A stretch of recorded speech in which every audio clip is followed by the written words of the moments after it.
एक बार एक बादशाह थे। वे अक्सर अपने राज्य का भ्रमण करने भेष बदलकर जाया करते थे ताकि उन्हें अपने राज्य की तथा अपने शासन की सच्चाई का पता चल सके कि उनके राज्य में सब खुश हैं या नहीं। इसी तरह एक बार वह अपने वजीर के साथ भेष बदलकर भ्रमण पर निकले। थोड़ी ही देर बाद बादशाह बाजार में पहुंचे। वे इधर उधर जांच रहे थे कि सब ठीक है या नहीं, कोई दुकानदार या खरीदार बेईमानी तो नहीं कर रहा है। वह देखते जा रहे थे, तभी उनकी नजर एक लाश पर पड़ी। उन्होंने देखा कि भरे बाजार के बीच एक लाश पड़ी हुई थी, पर कोई भी उस लाश को उठाने को तैयार नहीं था। हर कोई उससे दूरी बनाकर जा रहा था। बादशाह को समझ नहीं आ रहा था कि यह क्या मामला है। तभी बादशाह उस लाश के पास जाकर आवाज लगाने लगे कि कोई तो आइए, मदद कीजिए, इस लाश को उसके घर पहुंचाइए। पर कोई आगे नहीं आया। बादशाह ने उस लाश की जेब देखी कि शायद उसमें कोई पता मिल जाए, परंतु जेब में कुछ भी नहीं था। बादशाह यह सोचकर आश्चर्य में थे कि आखिर मेरे राज्य की जनता इस लाश के साथ इतनी बेरहम क्यों है। हर कोई उससे दूरी बनाकर निकल रहा था। चूंकि बादशाह ने भी भेष बदला हुआ था, तो कोई उन्हें पहचान नहीं रहा था। कोई उन्हें पहचान लेता तो शायद मदद भी करता।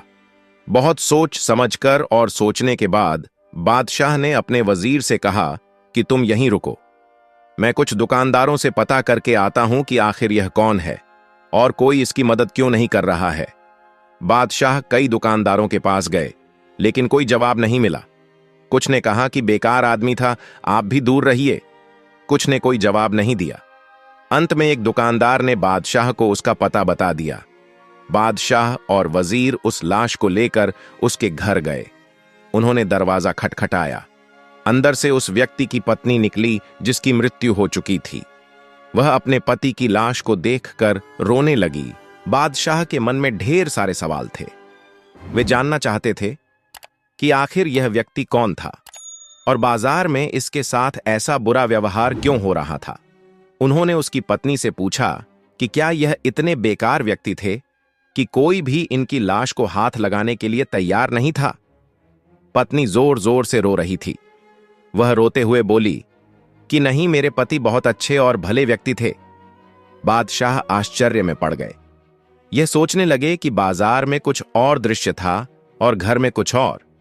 बादशाह को समझ नहीं आ रहा था कि आखिर क्या मामला है। तब उन्होंने उसकी पत्नी से पूछा कि ऐसा क्या अच्छा काम किया था तुम्हारे पति ने जो इतनी तारीफ कर रही हो। तब उसने बताया कि मेरे पति शराब के ठेके पर जाते थे और बहुत सारी शराब खरीद कर लाते थे, फिर घर आकर सारी शराब नाली में बहा देते थे। रात होने पर वे एक नर्तकी के घर जाते थे और उसे पैसे देकर कहते थे कि यह आज की कमाई है, इसे रखो और दरवाजा बंद कर लो और किसी के लिए भी मत खोलना। फिर घर आकर मुझसे कहते थे कि आज इस दुनिया से थोड़ा सा पाप मैंने कुछ कम कर दिया है, कुछ गलत कामों को होने से मैंने रोक दिया। मैं उन्हें बहुत समझाती थी कि आप ऐसा मत कीजिए, पर वे मेरी बात मानते ही नहीं थे।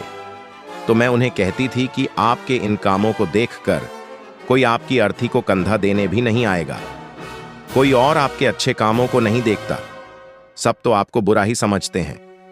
तब फिर मुझसे कहते थे कि तुम देखना, जब मैं मरूंगा तो मेरी अर्थी को कंधा देने उस वक्त के बादशाह और एक भले व्यक्ति आएंगे। उस स्त्री की यह बात सुनकर बादशाह की आंखों में आंसू आ गए। बादशाह बोले कि मैं ही बादशाह हूं और आप चिंता मत करिए, उनका अंतिम संस्कार शाही अंदाज में होगा। ऐसा कहकर बादशाह ने सचमुच उस व्यक्ति का अंतिम संस्कार शाही अंदाज में करवाया। बताती है कि हमारे अच्छे कर्म हमेशा हमारे साथ रहते हैं। यदि हम सही हैं तो कोई हमारे बारे में कुछ भी सोचे, ईश्वर हमेशा हमारे साथ अच्छा करता है। अनुसार कई बार हम किसी को बिना ठीक से जाने उसके बारे में एक राय बना लेते हैं।